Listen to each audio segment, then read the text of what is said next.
इसके बाद देश की बात में एक बार फिर से आपका स्वागत है। बढ़ेंगे अगली खबर की ओर। रायबरेली में आज किसान सम्मान निधि आपको बता दें किसान सम्मान दिवस का आयोजन किया गया, जो कि पूर्व प्रधानमंत्री चौधरी चरण सिंह की जयंती के अवसर पर हुआ है। कार्यक्रम में मुख्य अतिथि के रूप में जिलाधिकारी हर्षिता माथुर ने शिरकत की। एडीएम हर्षिता माथुर ने इस अवसर पर किसानों को सम्मानित किया और उनकी मेहनत की सराहना की। कार्यक्रम के दौरान एक प्रदर्शनी का भी आयोजन किया गया, जिसमें किसानों को कृषि संबंधित जानकारी दी गई। कार्यक्रम शहर के उप कृषि निदेशक कार्यालय में आयोजित किया गया, जिसमें कई किसान और कृषि विशेषज्ञ उपस्थित रहे।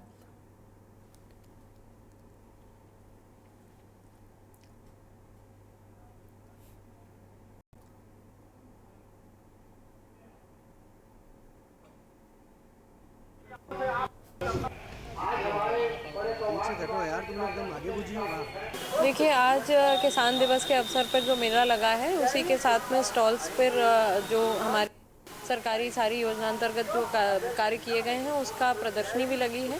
साथ ही साथ अभी हम यहाँ पर खड़े हैं इस प्रांगण में एक ऑर्गेनिक फूड मार्केट यहाँ पर कृषि विभाग की तरफ से तैयार किया गया है। इसके लिए मैं डीडीएजी की प्रशंसा भी करूँगी। बहुत अच्छी तरीके से जो मार्केटिंग डेवलपमेंट का कार्य योजनाओं के अंतर्गत होना है उसका समावेश करते हुए एक ऑर्गेनिक फूड मार्केट यहाँ पर बनाया गया है, जिसको हमारे यहाँ की सफल संस्थाओं के द्वारा एफपीओज के सहयोग से इसको चलाया जा रहा है। बढ़ेंगे अगली खबर की ओर। फर्रुखाबाद से अगली खबर है, जहां फर्रुखाबाद जनपद के कायमगंज स्थित सीपी विद्या निकेतन स्कूल में 29वां वार्षिक उत्सव समारोह बड़े ही धूमधाम से मनाया गया। इस अवसर पर मुख्य अतिथि के रूप में कायमगंज के विधायक डॉक्टर सुरभि गंगवार, अमृतपुर विधायक सुशील शाक्य, भाजपा जिलाध्यक्ष रूपेश गुप्ता, जिला प्रभारी Shiv Mahesh Dubey, CP education group व CP milk food products Gyan Dudh dairy Lucknow के chairman Satyaprakash Agarwal, director doctor Mithilesh Agarwal, Lakshmi Narayan Agarwal, Monica Agarwal, managing director Jay Kumar Agarwal, अनुज अग्रवाल, प्रधानाचार्य रविंद्र कुमार वाजपेयी और योगेश तिवारी ने दीप प्रज्वलित कर कार्यक्रम का शुभारंभ किया। समारोह के दौरान विद्यालय के छात्रों द्वारा विभिन्न आकर्षक सांस्कृतिक कार्यक्रमों और नृत्य प्रस्तुतियों से दर्शकों का दिल जीत लिया। कार्यक्रम में उपस्थित सभी अतिथियों और आगंतुकों को स्मृति चिन्ह भेंट कर सम्मानित किया गया।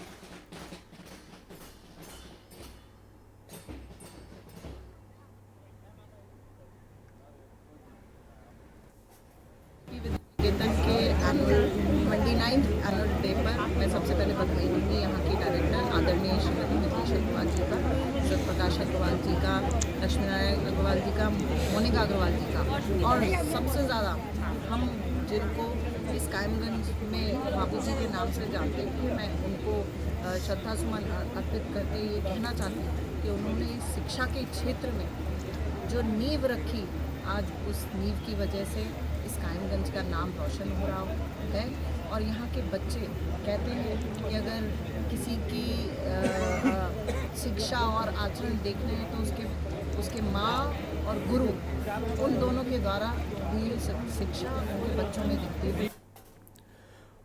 बढ़ेगी अगली खबर की ओर। खबर झांसी से है, जहां पूर्व सीएम चौधरी चरण सिंह की जयंती पर आयोजित कार्यक्रम में किसानों को सम्मानित किया गया। दीनदयाल सभागार में आयोजित कार्यक्रम में शामिल होने पहुंचे ग्रामीणों से बातचीत करते हुए अधिकारियों ने पहले क्षेत्रीय समस्याओं की जानकारी ली। जिला पंचायत अध्यक्ष पवन गौतम ने पूर्व सीपीएम का स्मरण करते हुए कार्यकाल के दौरान किसान हित में लिए गए फैसलों की जानकारी दी। इसके बाद जनप्रतिनिधियों ने सीडीओ जुनैद अहमद की मौजूदगी में चयनित किसानों को सम्मानित किया।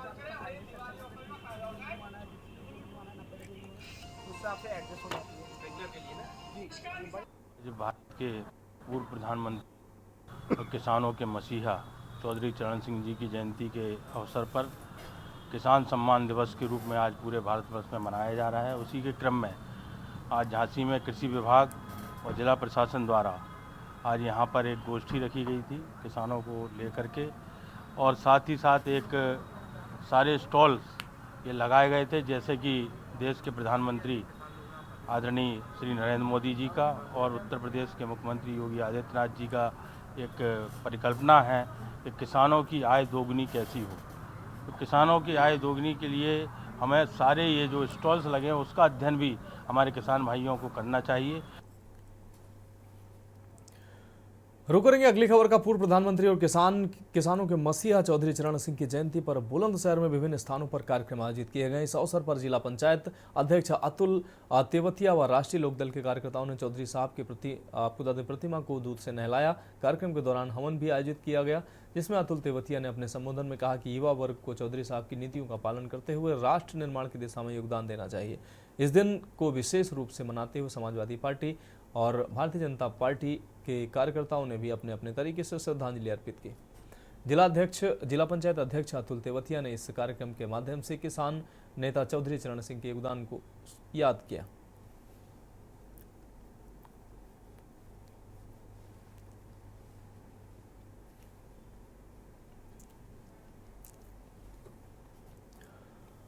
अगली खबर कन्नौज से है, जहां नवाब सिंह यादव के बाद छोटे भाई नीलू यादव की भी मुश्किलें बढ़ गई हैं। चंदन होटल के जब्तीकरण के बाद अब नीलू यादव का स्कूल कुर्क कर लिया गया है। नीलू के बचपन एंड HPS स्कूल को पुलिस ने कुर्क किया है। उसकी कीमत 5 करोड़ 50 लाख से अधिक बताई जा रही है। गैंगस्टर मामले में प्रशासन लगातार नीलू नवाब की संपत्तियों को कुर्क कर रहा है। प्रशासन, आपको बता दें कि तिरवा कोतवाली क्षेत्र में नीलू यादव का बचपन प्ले स्कूल बना है। शैक्षिक सत्र के कारण प्रशासन ने स्कूल को सीज नहीं किया है। मामले में BSA को प्रशासक बनाया गया है।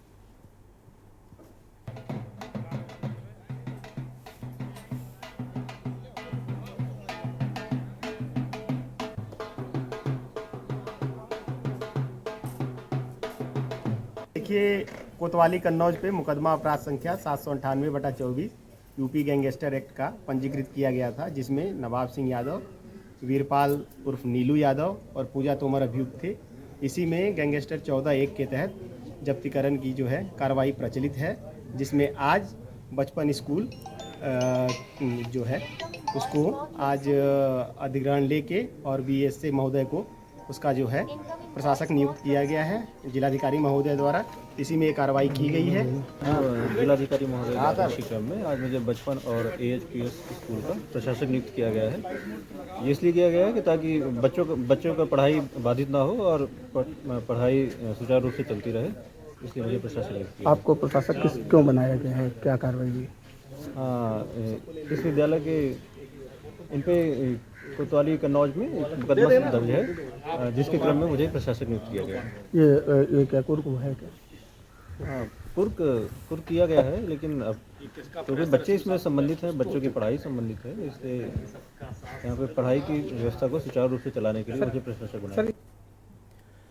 बढ़ेंगे अगली खबर की ओर। खबर हरदोई से है, जहां पाली थाना क्षेत्र के भरखनी गांव में दबंगों ने घर में घुसकर एक परिवार पर जानलेवा हमला किया। हमले में पीड़ित परिवार के 4 लोग गंभीर रूप से घायल हो गए हैं। सूचना पर पहुंची पुलिस ने सभी घायलों को इलाज के लिए पाली CSC में भर्ती कराया। डॉक्टरों ने एक घायल युवक को ट्रॉमा सेंटर रेफर किया है। पीड़ित अभी भी लगातार धमकियां मिलने का दावा कर रहा है, साथ ही आगे हमले होने की आशंका जता रहा है।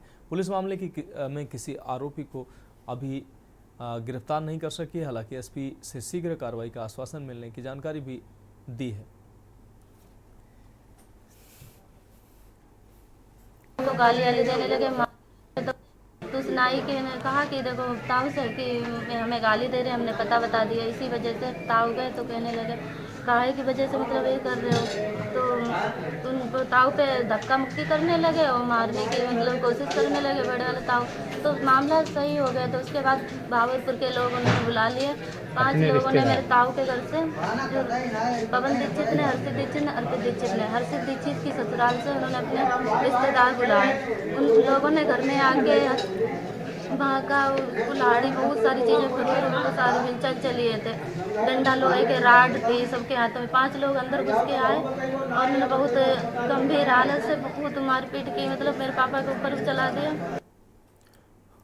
बढ़ेंगे अगली खबर की ओर। राजधानी लखनऊ से अगली खबर है, जहां चिन्हट में बैंक में चोरी के मामले पर DGP प्रशांत कुमार का बयान सामने आया है। प्रारंभिक सूचना है कि ये गैंग है जो वो बिहार से आया था। इन लोगों ने रेकी कर इस घटना को अंजाम दिया। 3 लोग इसमें गिरफ्तार किए गए। बड़ी मात्रा में सोने और चांदी के जेवरात बरामद किए गए हैं जो चोरी किए गए थे। इसमें बैंक की लापरवाही भी सामने आई है। इसमें हम आगे पड़ताल करेंगे। 24 घंटे के भीतर इसका पुलिस ने खुलासा किया।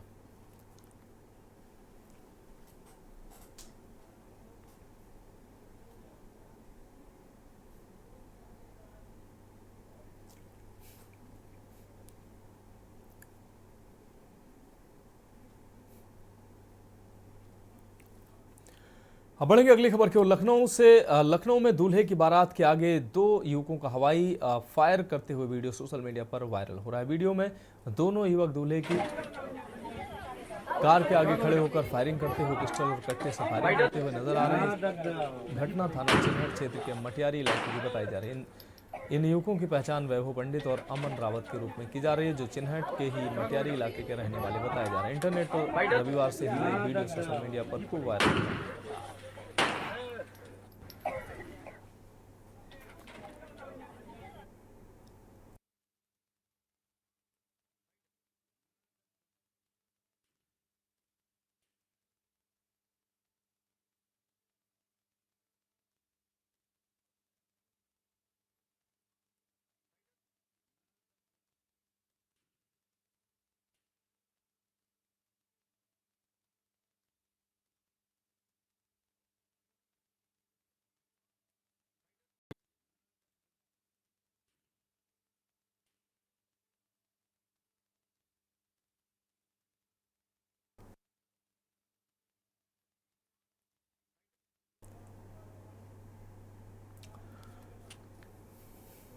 बढ़ेंगे अगली खबर की ओर। बिजनौर में बॉलीवुड एक्टर मुश्ताक खान के अपहरण और ऑनलाइन वसूली के मामले में पुलिस ने गैंगस्टर गैंग के मास्टरमाइंड लवी पाल उर्फ सुशांत उर्फ हिमांशु को मुठभेड़ के दौरान गिरफ्तार कर लिया है। लवी पाल पर 25,000 रुपए का इनाम है और वह पिछले काफी समय से फरार चल रहा था। पुलिस ने स्वाट और सर्विलांस टीम के साथ मिलकर उसे पकड़ने के लिए जाल बिछाया। जब पुलिस टीम ने उसे घेरा तो आरोपी ने फायरिंग शुरू कर दी, जिस पर पुलिस ने जवाबी फायरिंग की और आरोपी के पैर में गोली लगने के बाद उसे गिरफ्तार कर लिया गया। घटना के दौरान शहर कोतवाल उदय प्रताप की बुलेट प्रूफ जैकेट में भी आरोपी की गोली लगी है। वहीं आरोपी का एक साथी अंधेरे का फायदा उठाकर फरार हो गया है। वहीं इस मामले में एसपी सिटी संजीव वाजपेयी का कहना है कि एक्टर मुश्ताक खान अपहरण कांड का मुख्य आरोपी लवी पाल को आज शहर कोतवाली और पुलिस और स्वाट सर्विलांस की टीम ने मुठभेड़ के दौरान गिरफ्तार कर लिया।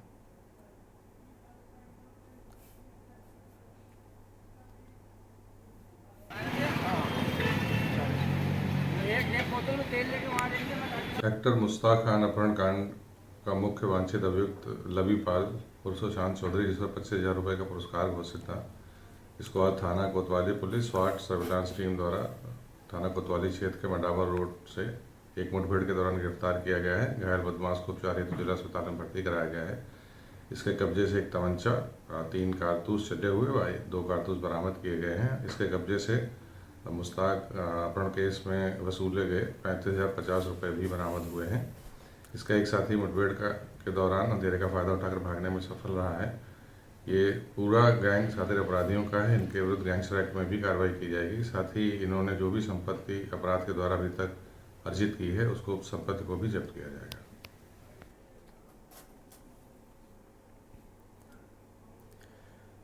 बढ़ेंगे अगली खबर की ओर। शामली जिले के थाना भवन क्षेत्र में गंगा जमुना गंदेड़वा संगम से वापस लौट रहे बैंक कर्मचारियों की कार को एक ट्रक ने जोरदार टक्कर मार दी। इस हादसे में 2 बैंक कर्मचारियों की मौके पर ही मौत हो गई, जबकि तीसरा एक अन्य घायल हो गया। घायल को तुरंत अस्पताल में भर्ती कराया गया, जहां उसकी हालत गंभीर बताई जा रही है। हादसा देर रात जलालाबाद गंगोह मार्ग पर हुआ है, जब ट्रक और कार की जोरदार भिड़ंत हुई।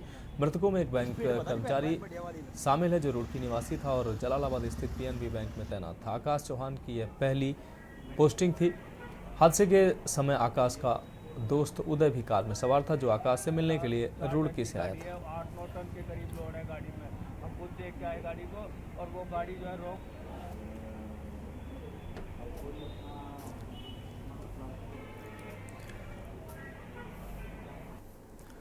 अगली रिपोर्ट की बात करेंगे। मुख्यमंत्री योगी आदित्यनाथ की मंशा के अनुरूप प्रयागराज में आयोजित हो रहे महाकुंभ 2025 में पहुंचने वाले श्रद्धालुओं व पर्यटकों को सुरक्षा सुविधा उपलब्ध कराई जाएगी।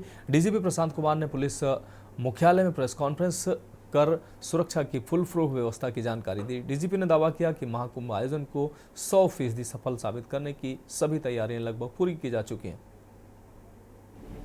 डीजीपी ने दावा किया है कि महाकुंभ पहुंचने वाले किसी भी श्रद्धालु या पर्यटक को किसी भी तरह की कोई असुविधा नहीं होने दी जाएगी। इसके लिए 7 लेयर स्तरीय सुरक्षा व्यवस्था तैयार की गई है। सुरक्षा व्यवस्था को पुख्ता बनाने के लिए करीब 200 करोड़ रुपए के सुरक्षा उपकरण खरीदे गए हैं। उन्होंने बताया कि 45 दिवसीय महाकुंभ आयोजन में 45-50 करोड़ लोगों का पहुंचने का आकलन है। महाकुंभ के दौरान 3 शाही स्नान सहित 6 तिथियां महत्वपूर्ण हैं। पहली तिथि पौष पूर्णिमा 13 जनवरी और दूसरी मकर संक्रांति 14 जनवरी है। मकर संक्रांति पर शाही स्नान भी होगा। इसी तरह तीसरी मौनी अमावस्या 29 जनवरी को भी शाही स्नान होगा। उन्होंने बताया कि अंतिम शाही स्नान बसंत पंचमी 30 फरवरी को होगा। इसके बाद माघी पूर्णिमा 12 फरवरी और महाशिवरात्रि 26 फरवरी स्नान पर्वों पर अत्याधिक श्रद्धालु का पहुंचना होता है। महाशिवरात्रि पर ही महाकुंभ का समापन होगा।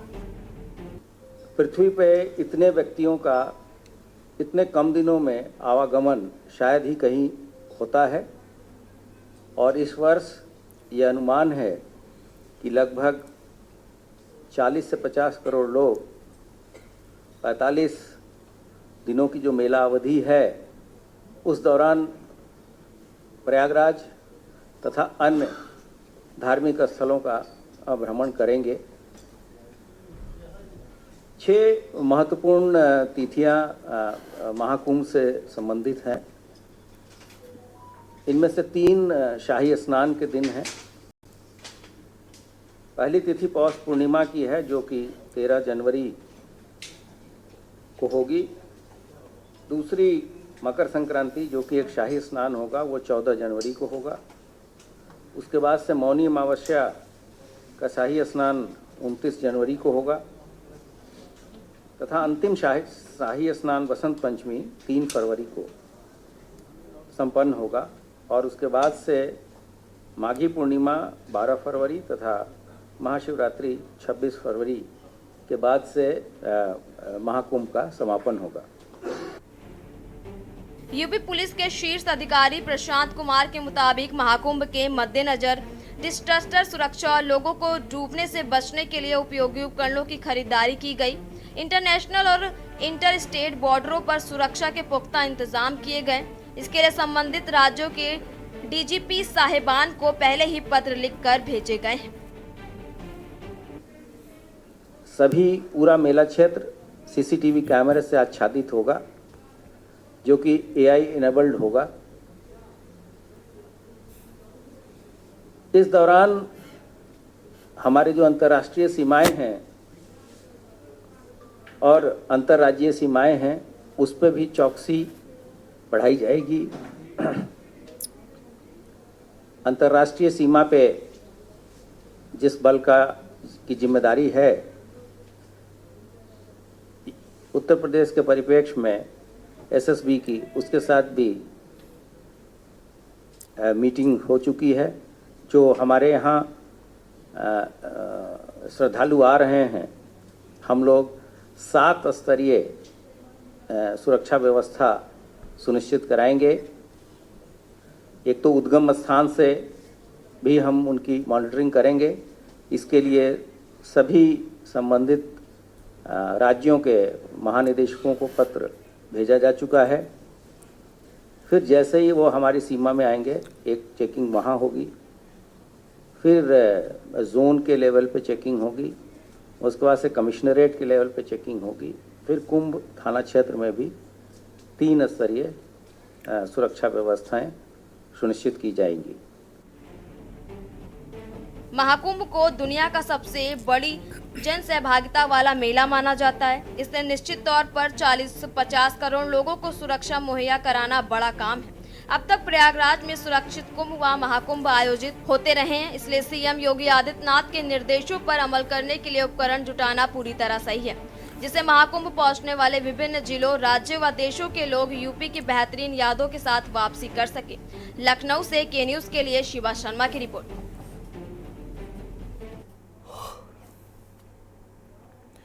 अब बढ़ेंगे अगली खबर की ओर। महाकुंभ नगर सबसे प्राचीन अखाड़ों में से एक अखाड़ा श्री पंच दशनाम आवाहन अखाड़ा की पेशवाई भव्यता एवं दिव्यता के साथ निकाली गई। पेशवाई शोभा यात्रा में सैकड़ों रथों पर सवार होकर साधु संत नैनी स्थित मंडोका आश्रम से निकलकर विभिन्न मार्गों से होते हुए काली मार्ग सेक्टर नंबर 20 पर पहुंचे। वैसे के न्यूज पर संतों ने ऐलान किया कि पेशवाई शब्द गैर सनातनी शब्द है और इसका बहिष्कार किया और कहा कि आज से पेशवाई शब्द का प्रयोग ना करके छावनी प्रवेश का ही प्रयोग किया जाएगा। शोभा यात्रा में हाथी घोड़ा पालकी के साथ देश भर के दर्जनों नामचीन बैंड भी शामिल थे। पेशवाई का नेतृत्व आवाहन अखाड़े के आचार्य महामंडलेश्वर बाबा अरुणगिरी जी महाराज जी ने किया। गौरतलब हो कि आवाहन अखाड़ा शंकराचार्य जी द्वारा स्थापित सबसे प्राचीन अखाड़ों में से एक अखाड़ा है। शोभा यात्रा में अखाड़े के नागा संत आकर्षण का केंद्र रहे। बैंड बाजा की धुनों पर नागा संत करतब दिखाते नजर आए। आवाहन अखाड़े का छावनी प्रवेश बहुत ही भव्य और दिव्यता के साथ संपन्न हुआ। छावनी प्रवेश के साथ ही देवताओं का भी प्रवेश छावनी परिसर में हो गया, जिसमें देश और विदेश के साधु संत शामिल हुए। नागा बाबा मुख्य आकर्षण का केंद्र है। आचार्य महामंडलेश्वर स्वामी अरुण गिरी महाराज भी अपनी पर्यावरण प्रेम के कारण मेले में अलग पहचान रखते हैं।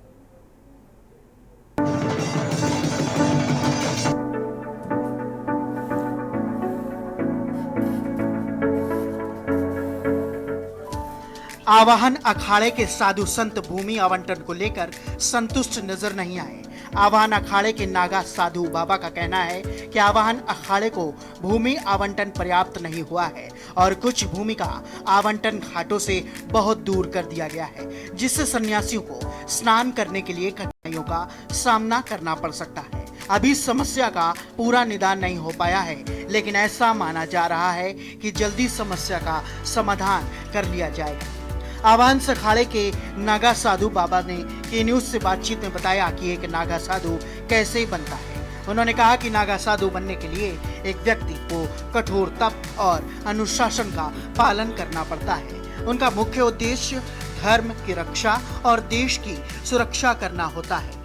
हमारे साथ मौजूद है आह्वान अखाड़े के महंत सर्वेशानंद गिरी जी महाराज।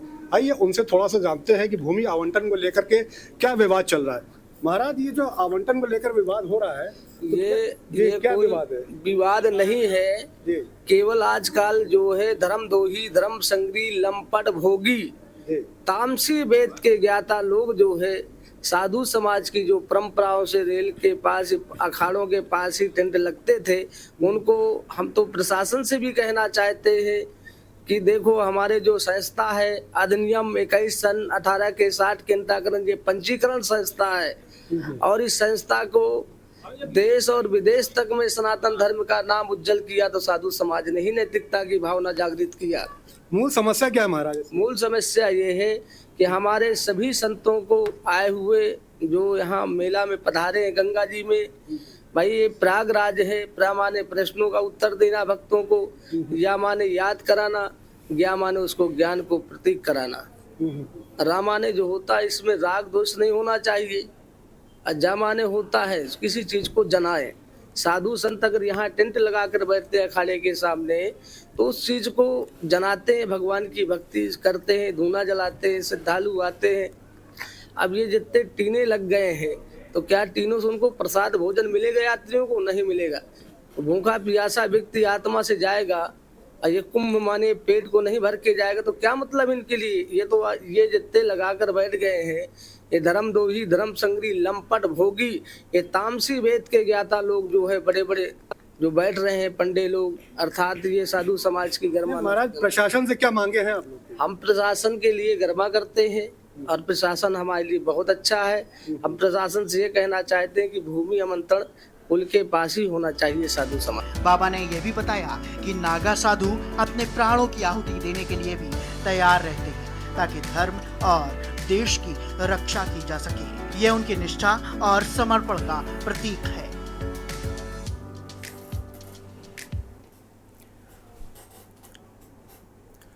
बढ़ेंगे अगली अहम खबर की ओर। वर्ष 1902 में बने गुरुकुल में आज 100 साल बाद हवन यज्ञ और समाधि के साथ सैकड़ों की संख्या में आर्य मनीषी, आर्य उपासक पहुंचे हैं और सभी ने इस परिसर में जंगल के बीच और गंगा तट के किनारे हवन यज्ञ किया है। स्वामी श्रद्धानंद के 99वें बलिदान दिवस पर आयोजित इस कार्यक्रम में केंद्रीय जल शक्ति मंत्री CR पाटिल, मुख्यमंत्री पुष्कर सिंह धामी, पूर्व मुख्यमंत्री त्रिवेंद्र सिंह रावत समेत उत्तराखंड शासन के तमाम कैबिनेट मंत्री, बॉलीवुड अभिनेता विवेक ओबेरॉय तक शामिल हुए। सांसद डॉक्टर सत्यपाल सैनी और गुरुकुल कांगड़ी विश्वविद्यालय परिवार की ओर से आयोजित धार्मिक अनुष्ठान में हरिद्वार जिले के तमाम स्कूलों के बच्चे इस परिसर में हवन यज्ञ करते नजर आए। उन्होंने स्वामी श्रद्धानंद के प्रति अपनी सच्ची श्रद्धांजलि व्यक्त की।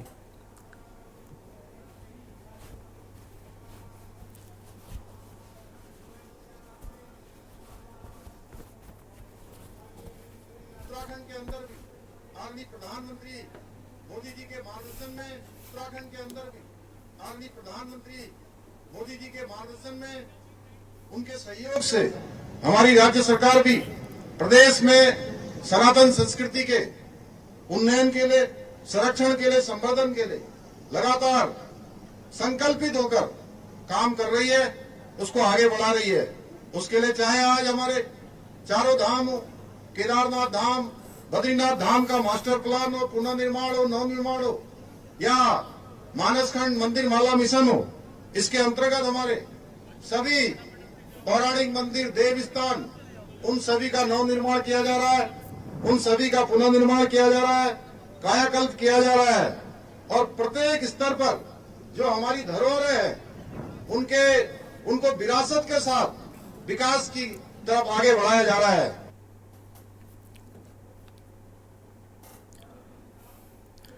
अगली खबर का रुख करके खबर मंगलौर से है, जहां किसानों के मसीहा कहे जाने वाले भारत रत्न पूर्व प्रधानमंत्री चौधरी चरण सिंह की जयंती मंगलौर कांग्रेस विधायक काजी निजामुद्दीन द्वारा मनाई गई। चौधरी चरण सिंह की जयंती के कार्यक्रम में कांग्रेस के कई दिग्गज नेता शामिल हुए और किसान मसीहा को पुष्प अर्पित कर श्रद्धांजलि दी। कार्यक्रम में प्रदेश के पूर्व मुख्यमंत्री हरीश रावत, कांग्रेस के जिलाध्यक्ष सहित कांग्रेस के राष्ट्रीय सचिव और कांग्रेस के कई दिग्गज नेता शामिल हुए।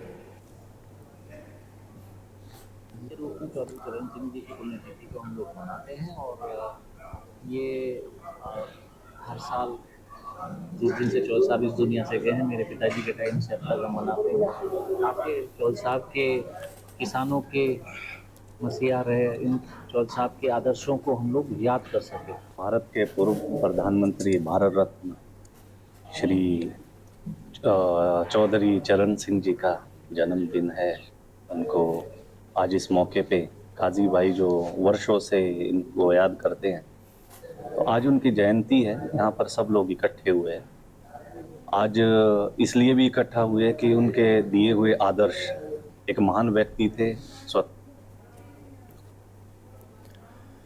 अगली खबर देहरादून से है, जहां देहरादून के गांधी पार्क में भारतीय किसान यूनियन के सदस्यों ने पंजाब में हो रहे किसानों के उत्पीड़न के विरोध में सांकेतिक उपवास रखा है। वहीं भारतीय किसान यूनियन वेलफेयर फाउंडेशन के राष्ट्रीय अध्यक्ष सोमदत्त शर्मा ने बताया कि दिल्ली में किसान नेता दल्लेवाल पिछले 28 दिनों से आमरण अनशन पर बैठे हैं, लेकिन सरकार कोई सुध नहीं ले रही है और कुछ किसानों को अरेस्ट भी किया हुआ है। उनकी रिहाई के लिए आज हम मांग करते हैं और MSP गारंटी कानून के लिए हम उपवास पर बैठे हैं।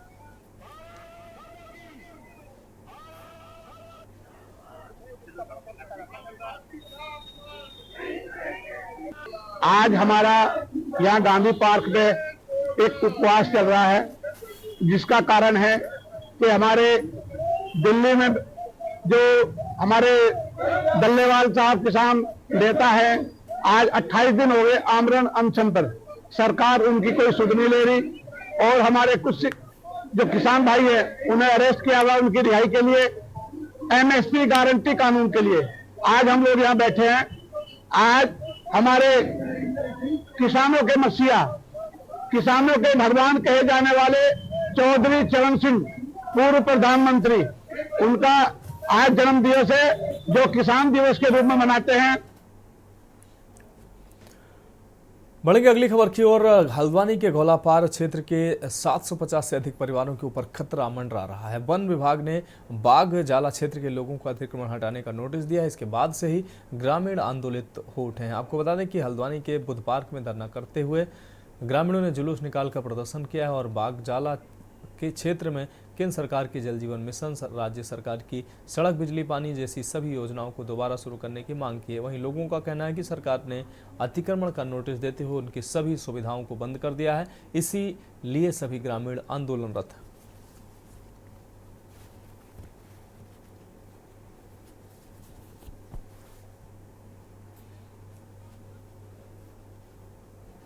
हुए हैं और जो ये मुद्दा है ये है वन विभाग द्वारा जो नोटिस हमारे गांव को दिए जा रहे हैं उसको वापस लेने के संबंध में हम मतलब सरकार से हम ये अपील कर रहे हैं कि हमारी जो भी बागजाला वासियों को नोटिस दिया गया है वो आप वापस ले लीजिए।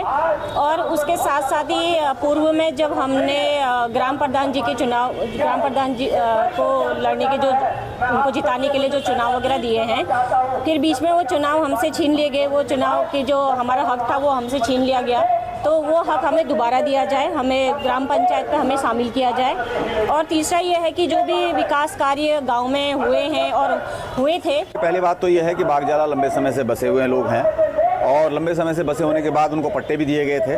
पट्टा सरकार ने नवीनीकरण नहीं किया और आज के दिन में नोटिस आ रहे हैं। हम कह रहे हैं नोटिस वापस होने चाहिए और जो जहाँ पर है उसको वहीं पर मालिकाना अधिकार दिया जाना चाहिए।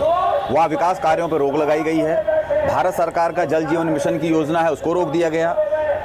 सरकारी सीसी मार्ग को रोक दिया गया, तोड़ दिया गया, नल उखाड़ दिए गए। तो हम कह रहे हैं वन विभाग ये किसके इशारे पर कर रहा है? क्या वन विभाग की इतनी हिम्मत है कि बिना सरकार के वरदहस्त के, भाजपा सरकार के मुख्यमंत्री के बिना आदेश के ऐसे कर रहे हैं? तो फिलहाल देश की बात में अभी के लिए मेरे साथ इतना ही। मुझे दीजिए इजाजत और आप देखते रहिए के न्यूज़ इंडिया।